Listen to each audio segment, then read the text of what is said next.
The year is 1791. The night air over the northern plains of Saint-Domingue hangs thick with humidity, and somewhere in the darkness, a fire is beginning to burn. It starts small, a single cane field on the turpin plantation, the dry stalks catching with a sound like a long exhale. Then another field, then a plantation house. Within hours, the horizon is a wall of orange and red, and the smoke rising into the Caribbean sky is visible for miles in every direction. The most profitable colony in the entire world is burning, and the people who built it with their hands, their suffering and their lives have decided that they will not stop until something fundamental about that world has changed forever. What happens next is one of the most extraordinary stories in all of human history. A story about people who were told, legally and philosophically, and with the full weight of European civilization behind the argument, that they were property, and who looked at that argument, rejected it completely, and then proved their rejection through 12 years of war against the most powerful military forces on Earth. A story about a revolution that terrified every slaveholding society on the planet, that reshaped the map of the Americas, that forced Napoleon Bonaparte to abandon his dreams of a Western empire, and that produced the first free black republic in the history of the world. This is the story of the Haitian Revolution. And before we go back to that burning horizon, we need to understand what kind of place could produce a fire that large. To understand Saint-Domingue in the late 18th century, you have to first understand what the word wealth meant to the European empires of that era. Not comfortable wealth, not modest prosperity. Staggering, almost incomprehensible wealth, the kind that built palaces and funded wars and made entire nations dependent on a single commodity flowing across the Atlantic. Saint-Domingue was the western third of the island of Hispaniola under French colonial control since the late 17th century.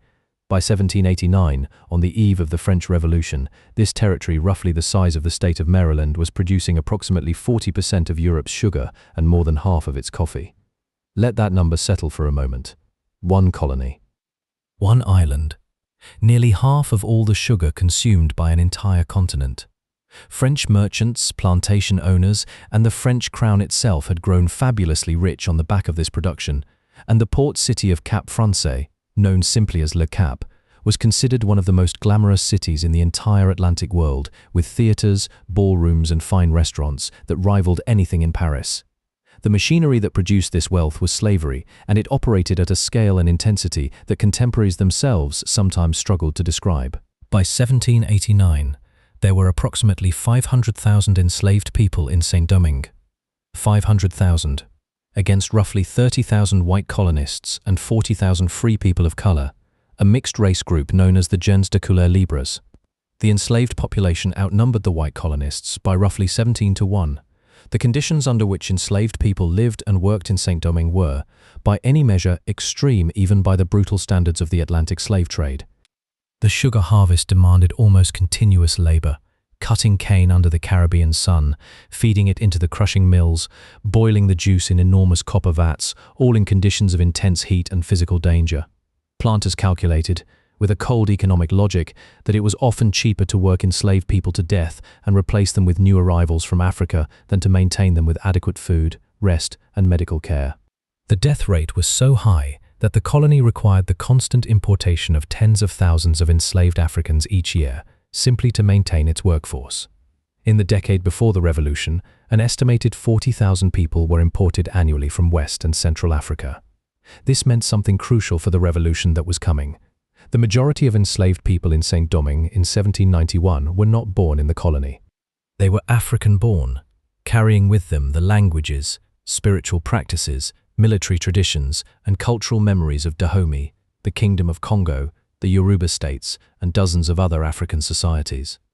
They were not, as the planters sometimes like to imagine, a broken and disconnected mass of human beings. They were people with deep cultural roots, and those roots would matter enormously in the years ahead. The society of Saint-Domingue was also divided in ways that made it uniquely volatile. The white population itself was split between the Grand Blancs, the wealthy plantation owners and merchants who wanted greater autonomy from France and resented paying taxes to the crown, and the Petit Blancs, the small artisans, shopkeepers, and overseers who feared and resented the free people of color almost as much as they resented the Grand Blancs, The free people of color, many of whom were themselves mixed-race descendants of plantation owners and enslaved women, occupied a strange and deeply contradictory position. Some of them were wealthy, some owned plantations, some owned enslaved people themselves. But under the colonial legal code, they were denied political rights, subjected to humiliating social restrictions, and treated as permanently inferior regardless of their wealth or education. It was this group, the gens de couleur libres, who would fire the first organized shot of the revolution, though not the shot that would ultimately matter most.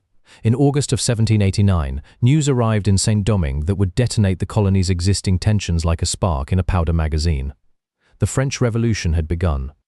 The Declaration of the Rights of Man and of the Citizen had been proclaimed in Paris, with its ringing declaration that all men are born and remain free and equal in rights. The Grand Blancs heard this and thought, autonomy from France, perhaps even independence. The Petit Blancs heard it and thought, political power, status, the end of being looked down upon. The free people of color heard it and thought, finally, the legal equality that has been denied to us. And the 500,000 enslaved people of Saint-Domingue, they were listening too. And they were drawing their own conclusions. The free man of color, Vincent Auger, was one of those who believed the declaration meant what it said.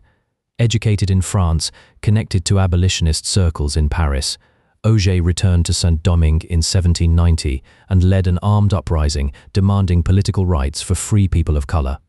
His revolt was small, poorly organized, and quickly crushed by colonial authorities. Auger was captured, tried, and publicly executed in February 1791, broken on the wheel in the main square of Cap Français as a warning to anyone else who might have similar ideas. The warning did not work. It may, in fact, have had the opposite effect, because while the colonial authorities were congratulating themselves on having suppressed Auger's revolt, something far larger was being organized in the forests and on the plantations of the northern province. And it was being organized not by free people of color, not by educated men with connections to Paris, but by enslaved people themselves, led by a man whose name would become one of the most resonant in the history of human freedom. Toussaint Louverture was born into slavery around 1743 on the Breda plantation in the northern province of Saint-Domingue. His father, according to family tradition, was of African royal descent, a son of a chief of the Arada people from the kingdom of Dahomey, and Toussaint grew up with a sense of identity and dignity that the institution of slavery could not entirely extinguish. He was, by the standards of the colonial system, relatively privileged. He learned to read, worked as a livestock handler, and later a coachman, and was eventually granted his freedom by a sympathetic plantation manager sometime in the 1770s. By 1791, he was in his late 40s, a free man, and one of the most respected figures in the enslaved and formerly enslaved community of the northern province.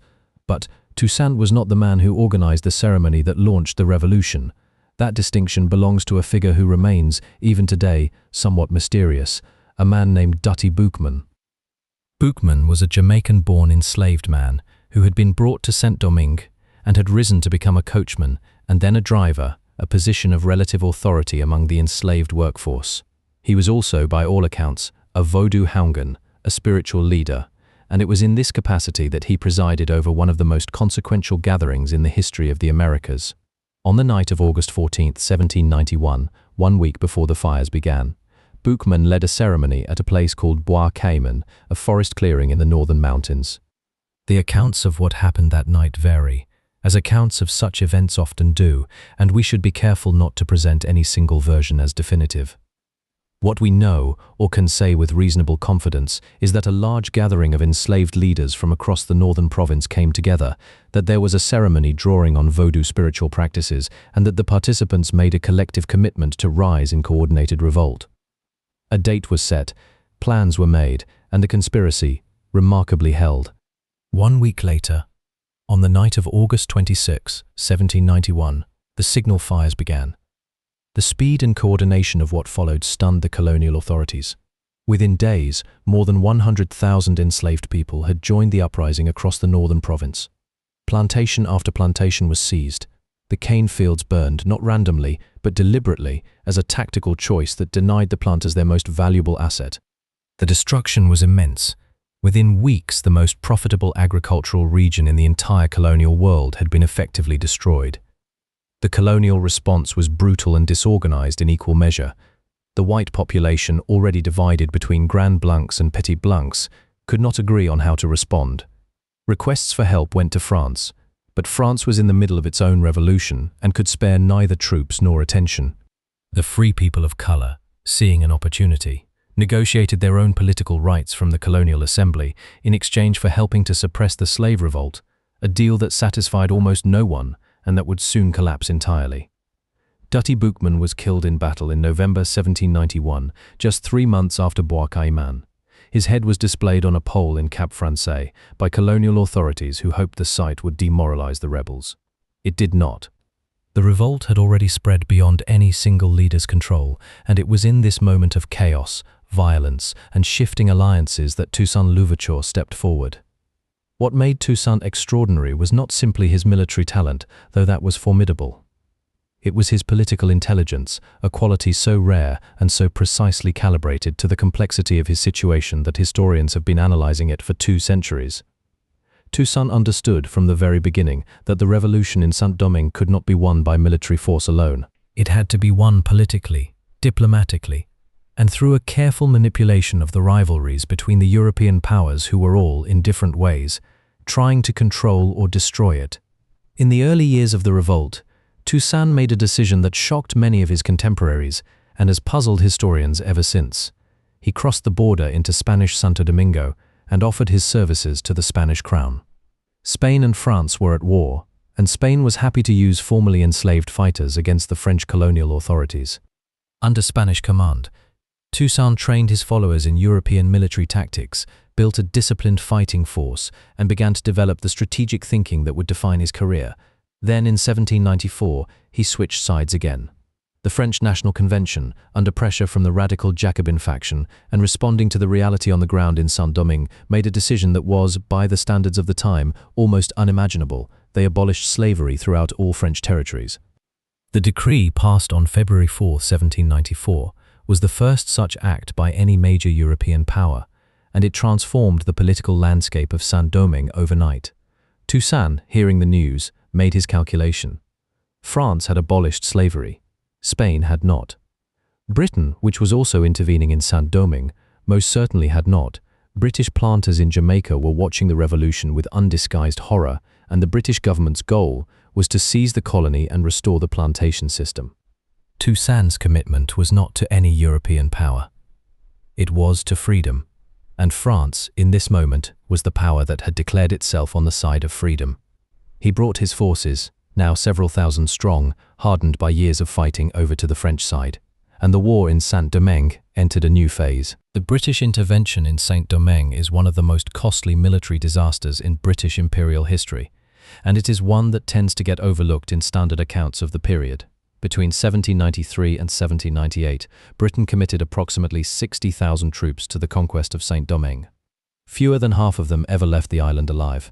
The majority died not in battle but from yellow fever, which devastated European troops, who had no immunity to the disease while leaving the local population, many of whom had developed some resistance, in comparatively better shape. The British spent vast sums, lost tens of thousands of men, and ultimately withdrew in 1798, having accomplished nothing except to demonstrate that the revolution could not be crushed from outside. Toussaint negotiated the British withdrawal personally in a diplomatic exchange that established him for the first time as a figure who dealt with European powers on something approaching equal terms.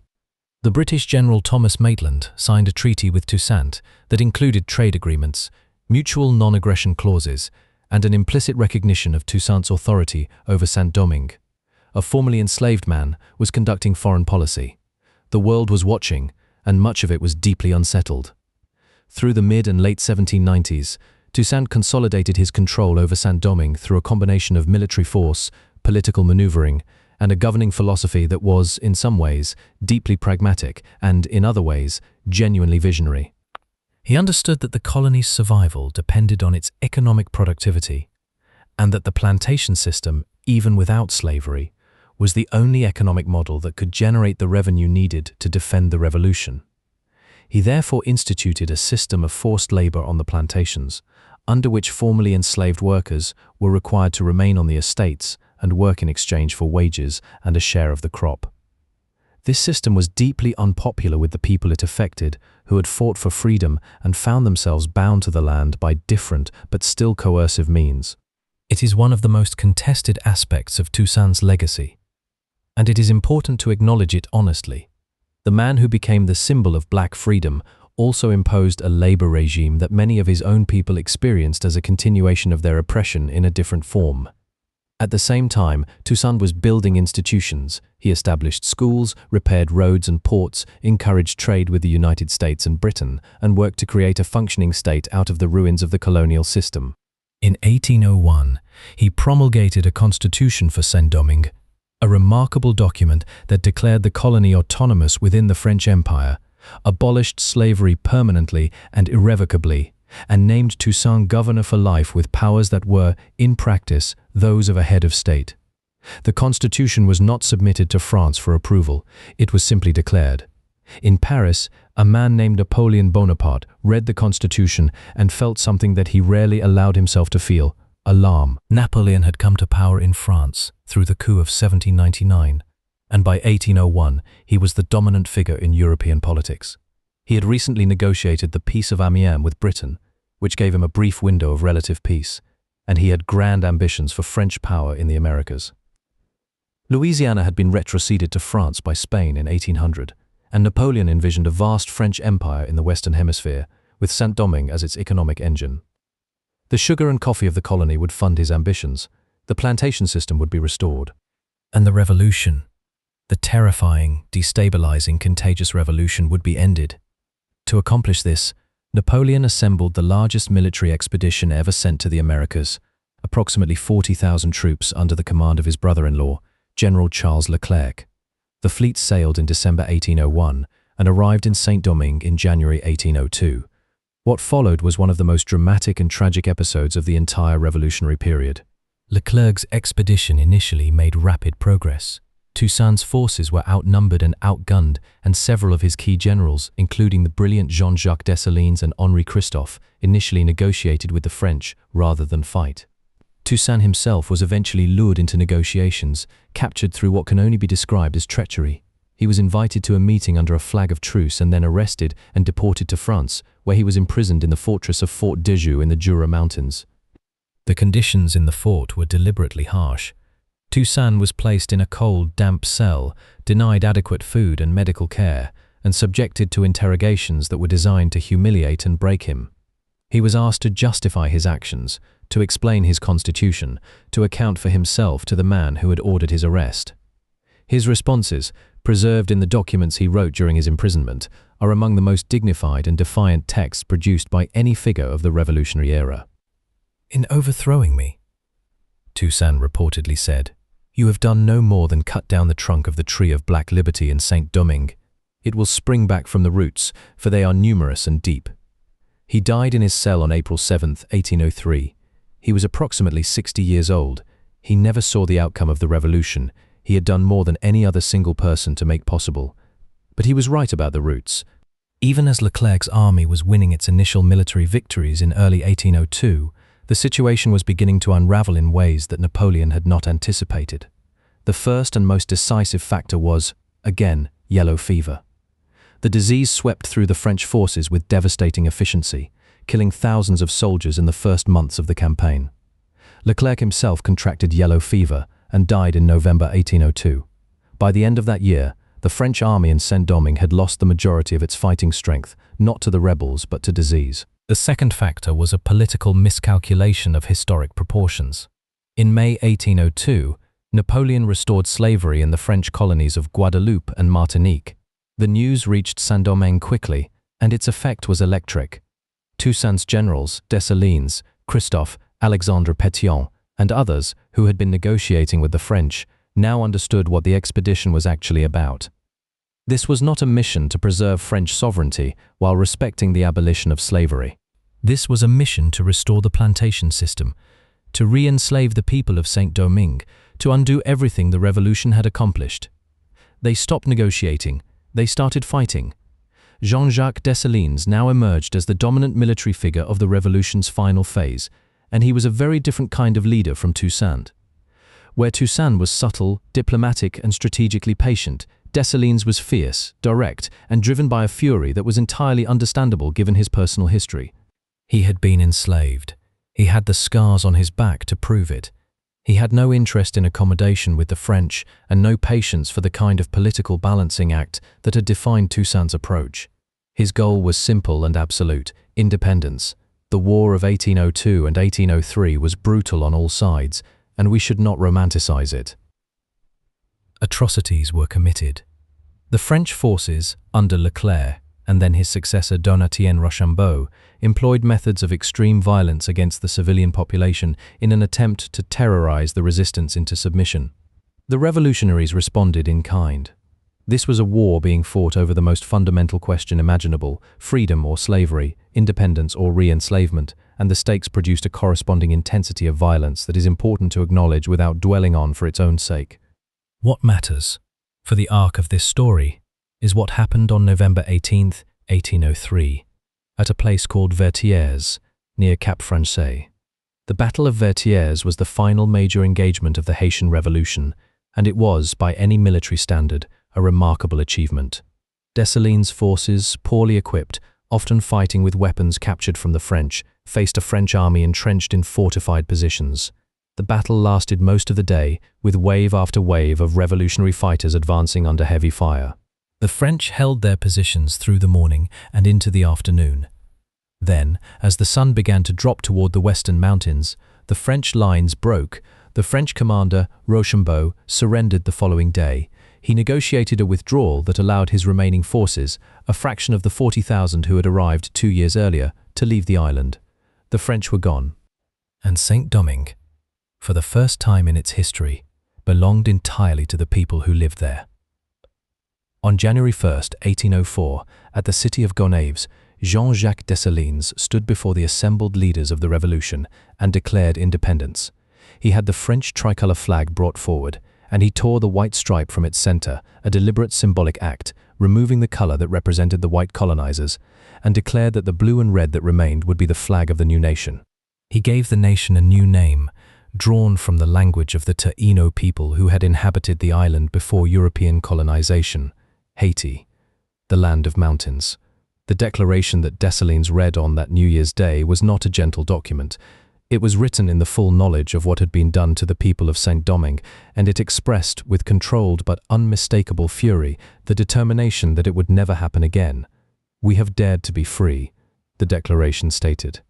"Let us be thus by ourselves and for ourselves." Haiti was the first black republic in the history of the world, and the second republic in the Western Hemisphere, after the United States. It was born out of the only successful large-scale slave revolt in recorded history, and its birth sent shockwaves through every slaveholding society on earth. To understand the impact of Haitian independence, you have to understand the fear it inspired, not metaphorical fear. Not vague unease, specific, visceral, policy-shaping fear in the capitals of every nation that depended on enslaved labor. In the United States, the reaction was immediate and revealing. The new American Republic, itself a slaveholding society in which the institution of slavery was already a source of profound political tension, watched the Haitian Revolution with a mixture of fascination and horror. Thomas Jefferson, himself an enslaved person owner, had initially expressed some sympathy for the French Revolution's ideals, but as the Haitian Revolution progressed, his attitude shifted dramatically. The idea of a successful slave revolt in the Caribbean, just a few hundred miles from the American mainland, was a nightmare scenario for the southern slaveholding class that formed such a crucial part of the early American political coalition. The United States refused to recognize Haitian independence for nearly 60 years.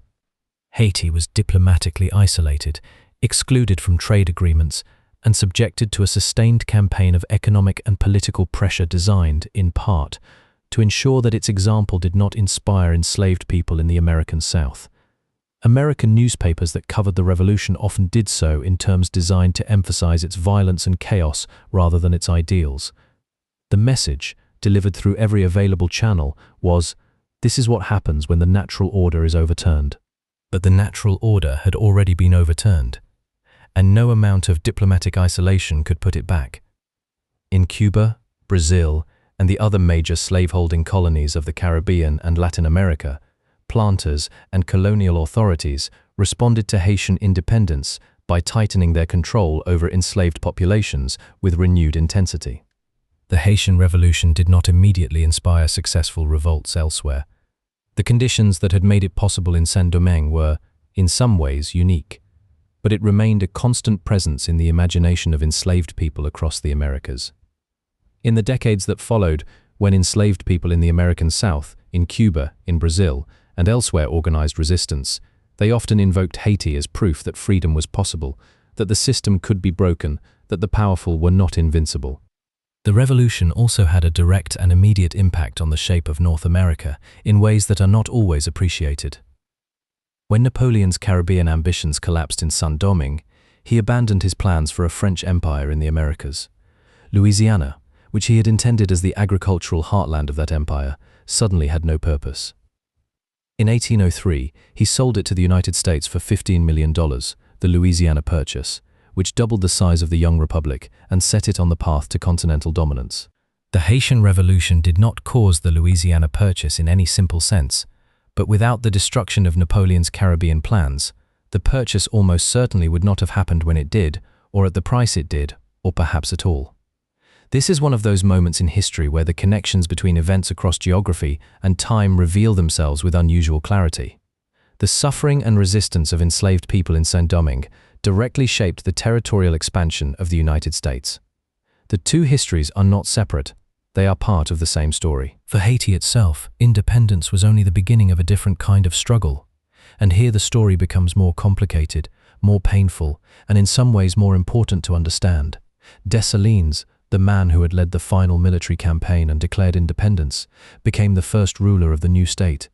He governed with an iron hand, and in 1804, he ordered the killing of the majority of the remaining white population of Haiti, an act that was, in part, a response to the terror of the preceding years, and in part, a calculated political decision to eliminate any possibility of the plantation system being restored through a white Creole class with French connections. Historians debate the context and the decision-making behind this event, and it is important to present it honestly. It happened, it was violent, and it shaped the international perception of Haiti for generations. Dessalines declared himself Emperor Jacques I in 1804, in a deliberate echo of Napoleon's own imperial coronation. He was assassinated in 1806 in a conspiracy that involved both black and mixed-race members of the Haitian elite, a reminder that the revolution had never been a unified movement and that the tensions between different groups within Haitian society did not disappear with independence. After Dessalines, Haiti split into two states, a northern kingdom under Henri Christophe, who eventually crowned himself King Henri I and built the extraordinary Citadelle La Ferrière, a massive mountain fortress that stands to this day as one of the great architectural achievements of the 19th century, and a southern republic under Alexandre Pétion, a mixed-race general who instituted more democratic reforms and distributed land to formerly enslaved people. The country would not be reunified until 1820. And then, in 1825, came what many Haitian historians have called the independence debt, one of the most extraordinary and damaging episodes in the long aftermath of the revolution. France, which had never recognized Haitian independence, finally agreed to do so under one condition: Haiti would pay an indemnity of 150 million francs, later reduced to 90 million, to compensate the former plantation owners for their lost property, including the enslaved people who had freed themselves. Haiti, in other words, was required to pay France for the privilege of not being enslaved. The Haitian government, facing the prospect of continued diplomatic isolation and the threat of a French naval blockade, agreed. The debt took Haiti approximately 122 years to pay off. Some estimates suggest the final payments were made in the 1950s, and it consumed a significant portion of the young nation's national income for generations, constraining its ability to invest in infrastructure, education, and economic development. This debt is not a minor footnote. It is one of the central facts of Haitian history, and it helps explain, not fully, but significantly, why a nation that won its freedom through one of the most remarkable military and political achievements in human history spent the following 2 centuries in conditions of persistent poverty and underdevelopment. The international economic system that Haiti entered after independence was not neutral. It was structured, in part, around punishing the revolution and ensuring that its example remained as unattractive as possible to enslaved people elsewhere. There is something deeply important to sit with here. And it is one of the reasons the Haitian Revolution matters not just as a historical event, but as a lens through which we can understand the longer history of freedom, race, and power in the modern world. The revolution succeeded militarily and politically in ways that no one, not the French, not the British, not the Americans, not the Spanish, believed possible. It produced the first free Black Republic, the first successful large-scale slave revolt, and a declaration of independence that was as radical and as sincere as any produced by the age of revolutions. And then the world, rather than celebrating this achievement, spent generations trying to contain it, punish it, and ensure that it did not spread. The contrast with how other revolutions of the same era were treated is instructive. The American Revolution produced a republic that was welcomed into the community of nations, granted trade relationships, and held up as a model of Enlightenment ideals, even though it preserved slavery and excluded the majority of its population from political rights. The French Revolution, despite its violence and instability, was debated and analyzed, and its ideals were exported across Europe. The Haitian Revolution, which in many ways most completely realized the Enlightenment declaration that all human beings are born free and equal, was isolated, indebted, and treated as a cautionary tale rather than an inspiration. The reasons for this treatment were not subtle. They were racial. The revolution succeeded because Black people, enslaved people, fought for and won their freedom. And that success was, for the slaveholding world, an existential threat that had to be managed, contained, and if possible erased from historical memory. It was not erased. It could not be erased because the people it had freed were still there, still living in the country they had built, still telling the story to their children and their children's children. Vodou, the spiritual tradition that had played a role in the revolution from Bois Cayman onward, became one of the primary vehicles through which Haitian cultural memory was preserved and one of the primary targets of external attempts to delegitimize and stigmatize Haitian society. The demonization of Vodou in Western media and religious discourse was not accidental. It was, in part, a way of framing the revolution and its legacy as primitive, dangerous, and illegitimate. But the revolution's influence could not be contained, no matter how hard the slaveholding world tried. Frederick Douglass, the great American abolitionist and himself a formerly enslaved man, served as the United States consul to Haiti in the 1880s and 1890s and spoke repeatedly about what Haiti represented. In the annals of the world's history, he wrote, there is no nobler example of determined, persistent, and successful resistance to oppression. The abolitionist movement in the United States and Britain drew on the Haitian example, both as proof that enslaved people were capable of self-governance and as a warning about what the continuation of slavery might ultimately produce. In Latin America, the revolution's influence was more direct. Simón Bolívar, the great liberator of South America, sought refuge in Haiti in 1815 after his early campaigns had ended in failure. The Haitian president Alexandre Pétion provided him with ships, weapons, soldiers, and money on one condition: that Bolívar free the enslaved people in any territory he liberated. Bolívar accepted the condition, and when he returned to the South American mainland and eventually succeeded in liberating Venezuela, Colombia, Ecuador, and other territories, he did so with Haitian support and under a Haitian-influenced commitment to abolition. The Haitian Revolution did not just produce one free nation, it helped produce many. The legacy of the revolution also lives in the intellectual and cultural history of the African diaspora. The concept of Haiti as a symbol of Black freedom and dignity, imperfect, embattled, but real, has been a consistent thread in African American, Caribbean, and African political thought for 2 centuries. Marcus Garvey invoked Haiti. The Negritude movement invoked Haiti. The Civil Rights movement invoked Haiti. The Haitian Revolution was not just a historical event. It was a proof of concept, a demonstration that the systems of racial hierarchy and coerced labor that structured the modern world were not natural, not inevitable, and not permanent. Now, stepping back from the specific events and consequences, it is worth asking the question that good history always eventually demands: why did this happen here, and why did it succeed? The conditions that made the Haitian Revolution possible were, as we have seen, somewhat unique. The extreme demographic imbalance, 500,000 enslaved people against 30,000 white colonists, created a situation where organized resistance had a realistic chance of military success. The large proportion of African-born enslaved people who retained cultural and organizational resources from their home societies provided a foundation for collective action. The divisions within colonial society between Grand Blancs, petits blancs and free people of color prevented a unified response to the revolt in its crucial early stages. The intervention of external powers, particularly Britain and Spain, created opportunities for the revolutionary leadership to play one side against another. And the French Revolution itself, with its rhetoric of universal rights and its political instability, created both the ideological framework and the practical disorder that the revolution needed to survive its early years. But conditions alone do not make revolutions. People make revolutions. And the Haitian Revolution produced in Toussaint Louverture and Jean-Jacques Dessalines and Henri Christophe and Alexandre Pétion and dozens of other figures, a generation of leaders of extraordinary ability and determination. Toussaint's political genius, Dessalines' military ferocity, Christophe's administrative ambition, Pétion's democratic instincts, these were not interchangeable figures. They were distinct human beings with distinct visions of what freedom meant and how it should be organized, and the tensions between them were as much a part of the revolution's story as its victories.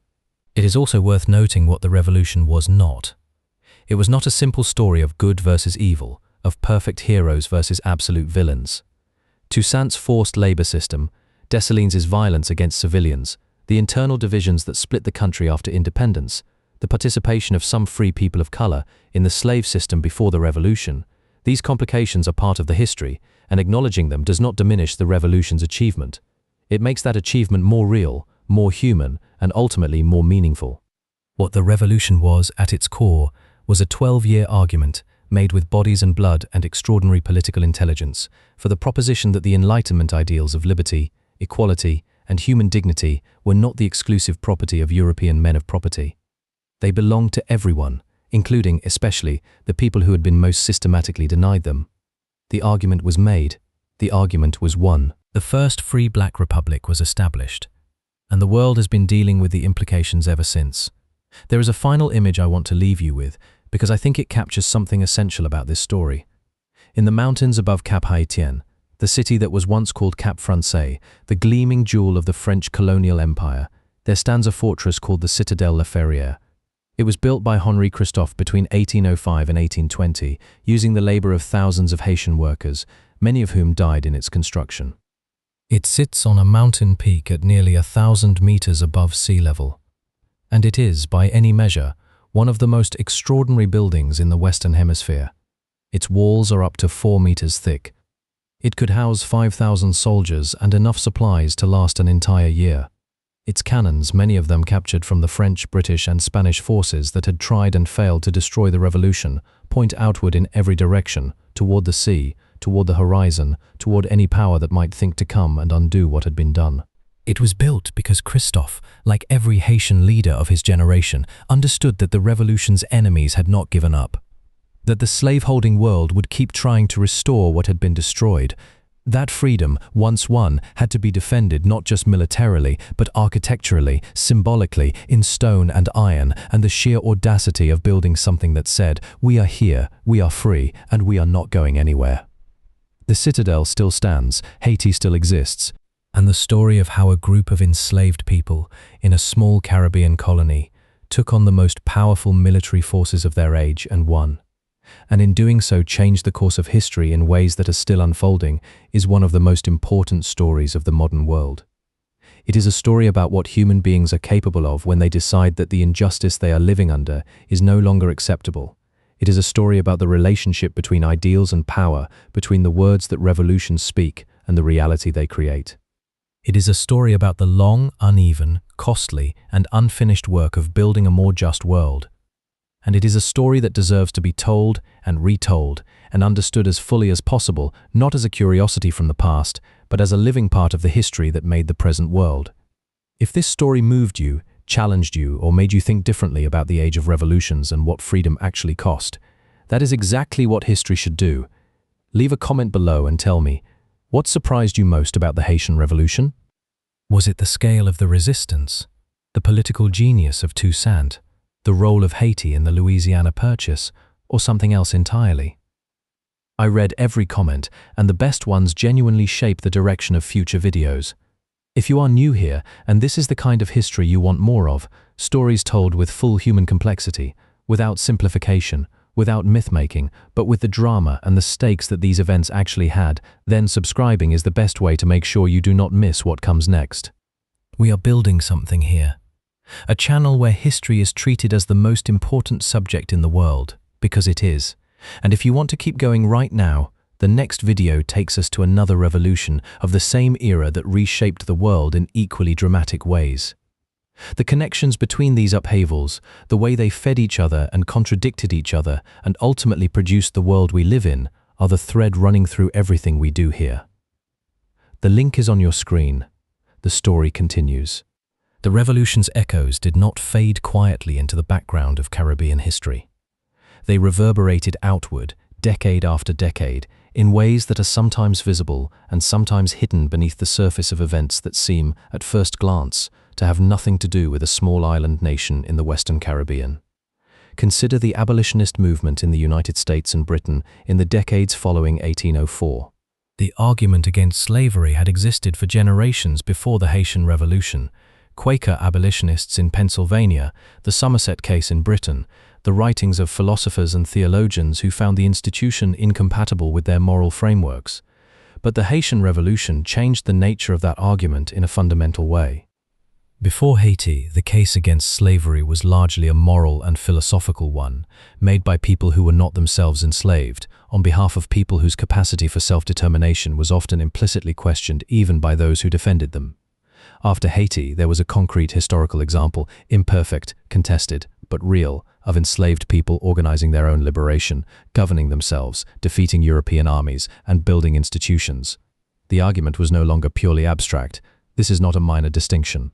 The slaveholding class in the American South understood it perfectly, which is why they worked so hard to suppress information about Haiti, to prevent its example from circulating among enslaved people, and to frame the revolution in the most negative possible terms whenever it could not be ignored entirely.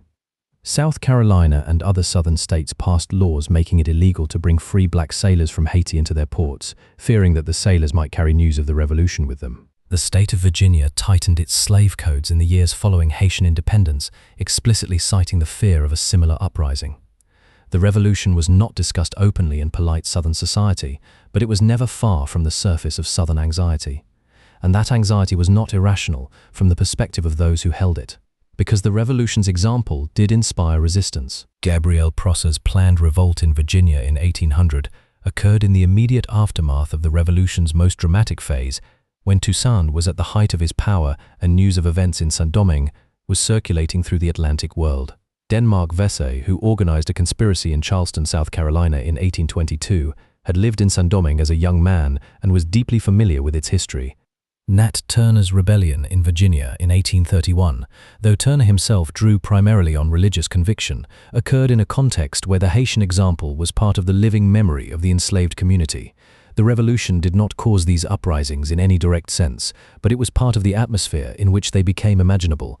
The relationship between Haiti and the broader story of Atlantic abolition is, in this sense, bidirectional. The revolution helped inspire and energize the abolitionist movement, while the abolitionist movement helped keep Haiti's story alive in the public consciousness of the Atlantic world. When Britain abolished the slave trade in 1807, and then slavery itself throughout the British Empire in 1833, Haiti was part of the context, a demonstration that the system could end, that the world would not collapse if it did, and that the people who had been enslaved were capable of freedom in the fullest sense. There is also a less well-known dimension of the revolution's legacy that deserves attention, its influence on the development of international law and the concept of state sovereignty. Haiti's struggle for diplomatic recognition in the 19th century raised questions that the existing framework of international law was not equipped to answer. Could a state founded by formerly enslaved people claim the same rights under international law as states founded by European powers? Was the recognition of a state's sovereignty contingent on the approval of other states, or was it an inherent right that followed from the fact of effective self-governance? These questions, which Haiti forced onto the international agenda simply by existing, were not resolved quickly or cleanly, but they were questions that could not be avoided, and the debates they generated contributed, in the long run, to the development of a more universal conception of state sovereignty and self-determination. The 1804 Declaration of Independence was itself a legal document of considerable sophistication, and Haitian legal scholars and statesmen of the 19th century engaged seriously with the international legal tradition, arguing their case for recognition in terms that the European powers could not entirely dismiss. When Haiti was finally recognized by France in 1825 at the price of that devastating indemnity, and then by other powers in subsequent decades, it was a recognition that came grudgingly and at enormous cost, but it was recognition nonetheless. Haiti had forced its way into the community of nations through sheer persistence and the undeniable fact of its continued existence.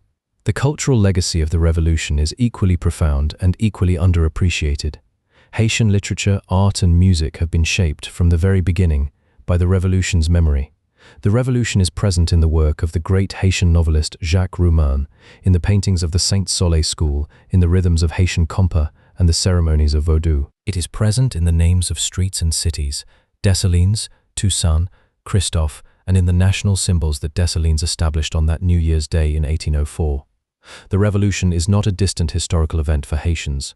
It is the founding moment of their identity, the story they tell themselves about who they are and where they came from and what they are capable of. This is worth emphasizing, because Western accounts of Haiti have often focused almost exclusively on the country's poverty and political instability, while paying little attention to the extraordinary cultural richness and historical depth of Haitian civilization. Haiti has produced writers, artists, musicians, and intellectuals of world historical importance. It has maintained a living cultural tradition that connects the present to the African civilizations from which its people were taken, to the revolutionary generation that won their freedom, and to the long struggle to build a dignified life in the face of external hostility and internal difficulty. That tradition is inseparable from the revolution. The question of why Haiti remained poor while other nations that won their independence in the same era grew wealthy is one that has generated enormous debate, and it is important to engage with it honestly rather than offering simple answers. The independence debt to France was certainly a major factor. The financial burden it imposed on the Haitian state for over a century was real and significant. American diplomatic isolation and trade restrictions in the 19th century were also damaging. The series of political instabilities, coups, and authoritarian governments that marked much of Haitian history after independence created conditions that were not conducive to economic development. The United States occupation of Haiti between 1915 and 1934, a period that is often overlooked in American historical memory, imposed its own set of distortions on Haitian political and economic life. But none of these factors, individually or collectively, fully explains Haiti's trajectory.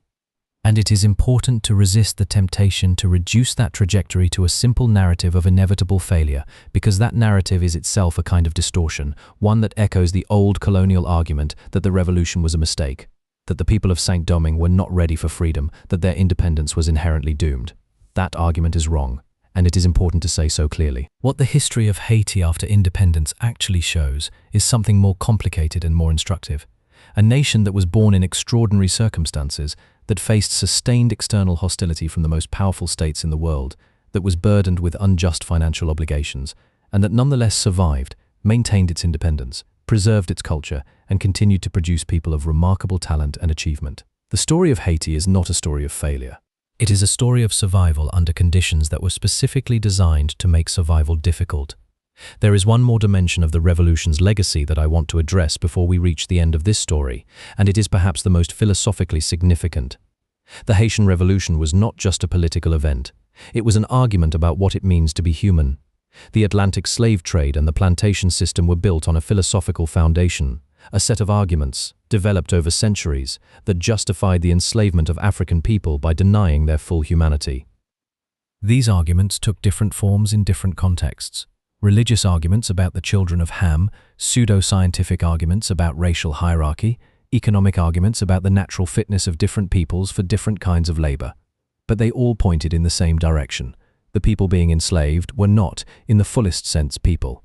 They were property. They were instruments. They were less than fully human. The Haitian Revolution was a refutation of this argument in the most direct and undeniable way possible. Not through philosophy, not through rhetoric, not through the petitions and pamphlets of abolitionist societies, but through action, through the organized, sustained, politically sophisticated, militarily successful assertion of freedom by the people who had been told they were incapable of it.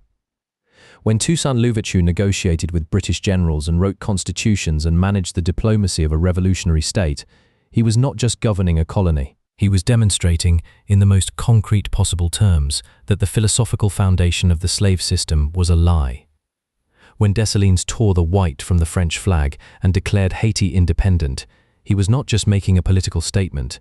He was making a philosophical one, that the ideals of the age of revolutions, liberty, equality, human dignity, were universal, and that the people who had been most brutally denied those ideals had the right and the capacity to claim them for themselves.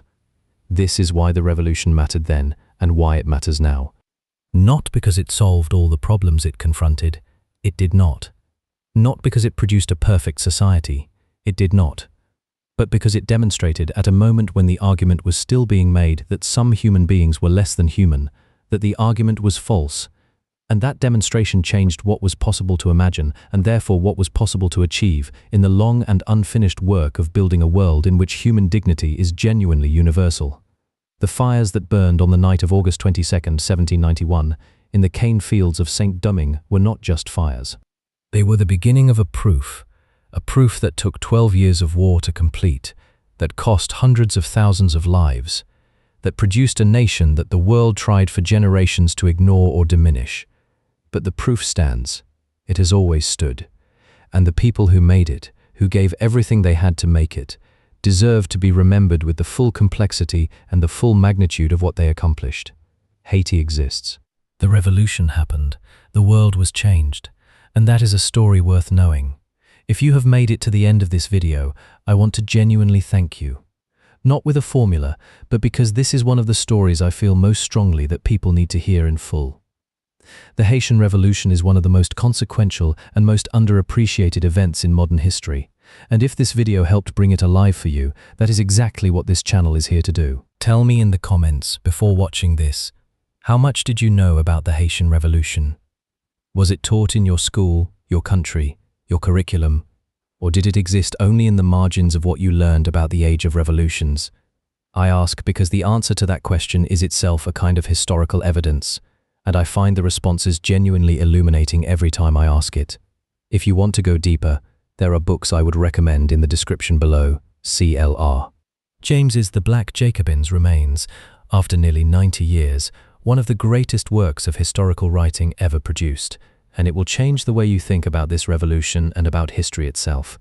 Subscribe if you have not already, and turn on notifications, because the next video in this series takes us to another corner of the same world, the same era, the same collision between the ideals of the Enlightenment and the brutal realities of empire. The connections between these stories are the heart of what we do here. The next chapter is already waiting for you.